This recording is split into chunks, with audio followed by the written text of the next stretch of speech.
وهو يتهمني بالفرار. أنا أفر يا أبو قتادة؟ سل عني عمر البشير نفسه يخبرك من أبو أيوب. سنة 86 أنا طلبت من أبي محمد المقدسي أن يذهب معي حتى ننصر المجاهدين أول ما بدأ الجهاد مع مصطفى أبو يالي، ورجعت من باكستان لهذا السبب. ثم سمعنا أنه قد مات ونحن في الطريق. سنة 92 أنا كنت هناك لما نزلت إلى الجزائر، ولا أريد أن أفاخر ولا أريد أن أكشف أمورا ربما تضر بعض الإخوة، وكنا قد بدأنا الجهاد منذ ذلك الوقت، وقد أرسلنا بعض الإخوة إلى الشيخ عباس المدني وإلى الشيخ علي بالحاج في هذه المسألة. أما عباس المدني فقال أخبرهم أني بريء منهم وهم مني براء حتى يدعون السلاح، وأما علي بالحاج فأرسل إلينا اعملوا أنتم ونعمل احنا ونلتقي في الطريق، يعني أنتم امضوا على الجهاد ونحن نمضي على الطريقة الديمقراطية. وهنا أمور مهمة سأخبركم إن شاء الله بها من بعد. ثم ألقي القبض علي، ثم خرجت، ثم ذهبت أمور كثيرة لا نريد أن نذكرها حتى لا يضيع الوقت الآن علينا، لأن لنا فقط 25 دقيقة. المهم كل أحد يؤمن بالله واليوم الآخر يروعه تلك الأخبار التي تأتينا من الجزائر من قتل النساء والذرية بغير حق. النبي صلى الله عليه وسلم قال أدرك خالدا فمره أن لا يقتل امرأة ولا وليدا،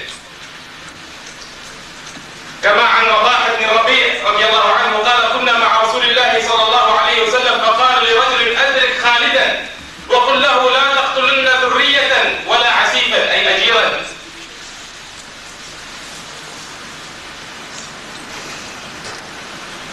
وكذلك روي عن بريدة بن الحصيب، وكذلك روى ابن أبي شيبة بسند على شرط الشيخين عن ابن عمر قال كتب عمر إلى الأجناد أن لا تقتلوا امرأة ولا صبيا وأن يقتلوا كل من جرت عليه موسى، يعني من الرجال. وقال جابر بن عبد الله كانوا لا يقتلون تجار المشركين وقالوا إنما نقتل من قاتل وهؤلاء لا يقاتلون، لأن الله عز وجل قال وقاتلوا في سبيل الله الذين يقاتلونكم ولا تعتدوا. صحيح وقاتلوا المشركين كافة لكن كما يقاتلونكم كافة، لأن الله عز وجل لا ينهانا عن الذين لم يقاتلونا في الدين ولم يخرجونا من ديارنا أن نبرهم وأن نقسط إليهم، إنما ينهانا الله عن الذين قاتلونا في الدين وأخرجونا من ديارنا وظاهروا على إخراجنا. وملة إبراهيم التي يتشدق بها هؤلاء هنالك خطأ عظيم في مفهومها، وإن شاء الله له وقت متسع حتى سندرسها وسنبين أن ملة إبراهيم إنما هي إظهار العداوة والبراءة، إنما تظهر لمن عاد جماعة المسلمين، لمن عاد المؤمنين. وأما إن لم يعاد المؤمنين فيجوز لك أن تستغفر له، يجوز لك أن تسترحم له. سأخبركم الآن جزءا من فتوى أبي قتادة في العدد 90.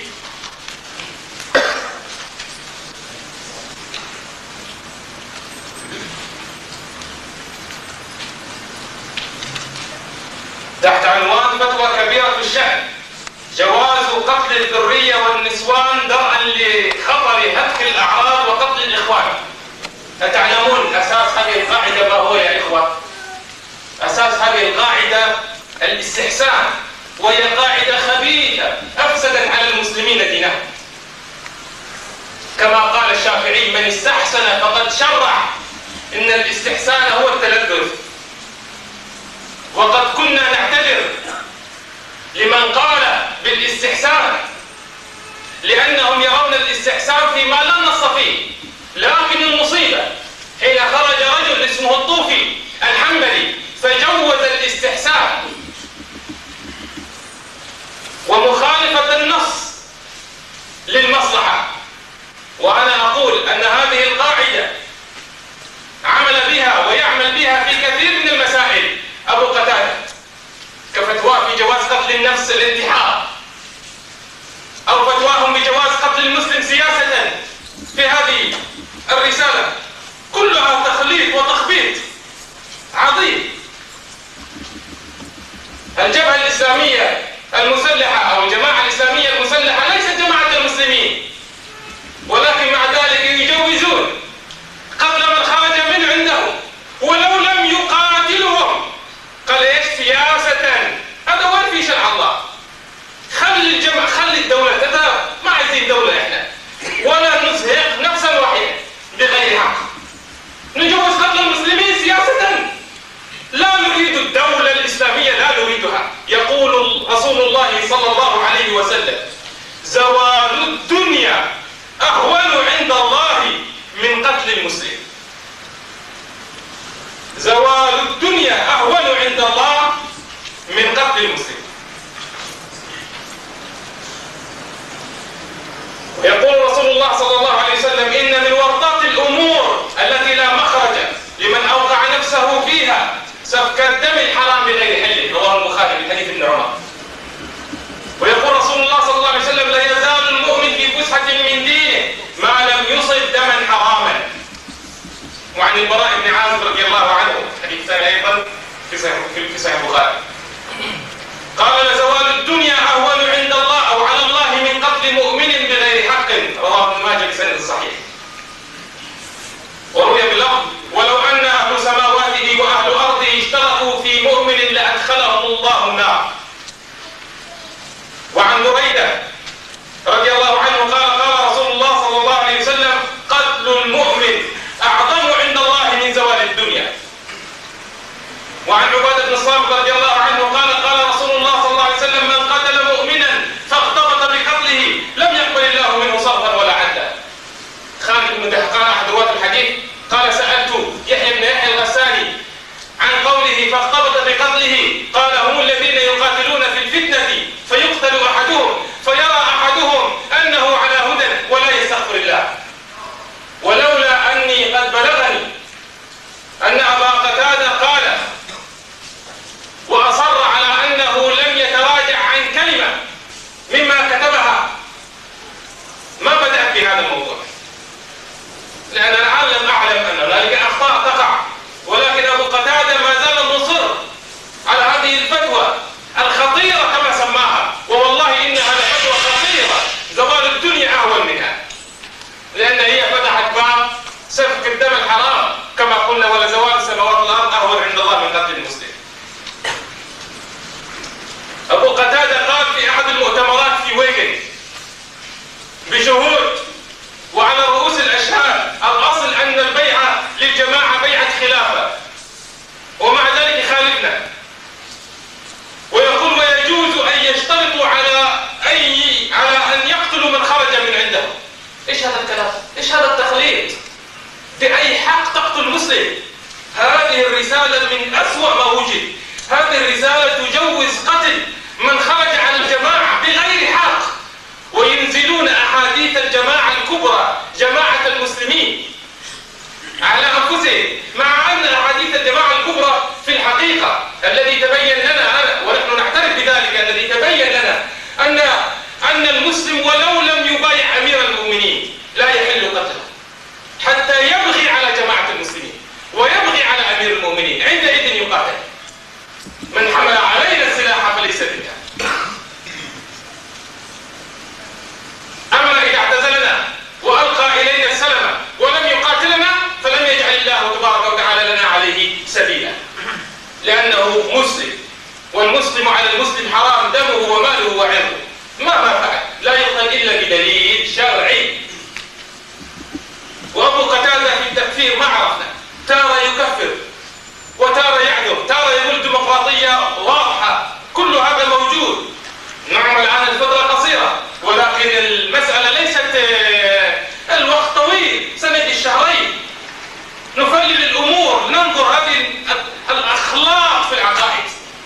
أنا أقول لكم قبل كل شيء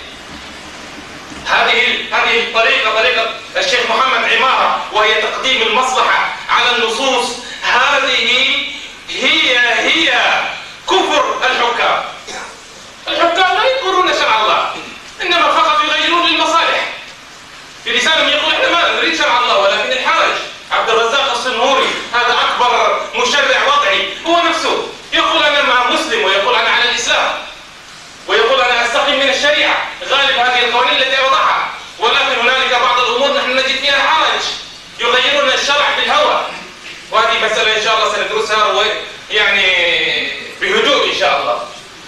ثم أبو قتادة نفسه يتكلم في الديمقراطية وهو يجوز الديمقراطية، يقول لو عين رسول الله صلى الله عليه وسلم رجلا بعينه سماه يكون خليفة للمسلمين، فجاء الناس فوضعوا غيره تصح إمامة من وضعوه وتبطل إمامة من نص عليه رسول الله صلى الله عليه وسلم. هذه الديمقراطية الكفرية، هذا مسجل عليه، هذا ضلال عظيم. وغير ذلك من التخاليط في العقيدة. بين لنا مرة الجزائريين كفار، وحكام وعلماء السعودية لما يتكلم يدافع عنه، مرة ينزل ويبين إنه هم في رسالة له يبين إنه هم عارفين وإنه هم يدافعوا عن الطاغوت وإنه بعد ذلك مسلمون. ليش؟ على رأسهم ريشة، هتلاقي عندهم دولارات، عندهم فلوس، والجزائريين مساكين اللي هم يعني أنا ذهبت الجزائر أول ما نزلت سنة 92، أنا بهت، ما كنت أظن هكذا الناس، وإذا بالناس عامتهم الحجاب منتشر، اللحى منتشرة، الناس كلها رافعة كتاب الله. صحيح ضللوا بمسألة الديمقراطية، ولكن هم بالنسبة لسائر الشعوب والله كانوا أحسن شعب أنا رأيت. أنا مشيت من أفغانستان لعند باكستان لعند المغرب، دولة، مصر، السودان، فلسطين، الأردن، لبنان، تركيا، العراق، تونس، ليبيا، كلها مشيناها. أحسن بلد رأيته في عيني بالنسبة للشعب والقريبين من العاطفة الإسلامية وقريبين من الإسلام ظاهرا اللي هو الشعب الجزائري. بعد ذلك يقتل هذا الشعب باسم الإسلام وباسم الجهاد. شو هالجهاد؟ إذا ما نحل هذه القضية اليوم أو هذه الأيام والله سيكون الأمر معرة علينا 100 سنة للأمام أو يزيد، لأنه الآن هذا سيصور بأنه هذا هو الجهاد. أما حديث الصعب بن جثامة قال يا رسول الله إن نبيت القوم فنصيب من ذراريهم ونسائهم، فقال رسول الله صلى الله عليه وسلم هم منهم، هذا الأخذ به وترك الأحاديث المحكمات هو من قبيل فأما الذين في قلوبهم زيغ فيتبعون ما تشابه منه ابتغاء الفتنة وابتغاء تأويل. لأن هذا الحديث ليس فيه النص ظاهر وصريح بأنهم كانوا يقصدون قتل النساء والصبيان، إنما كانوا يبيتون المشركين، فأثناء ذلك يموت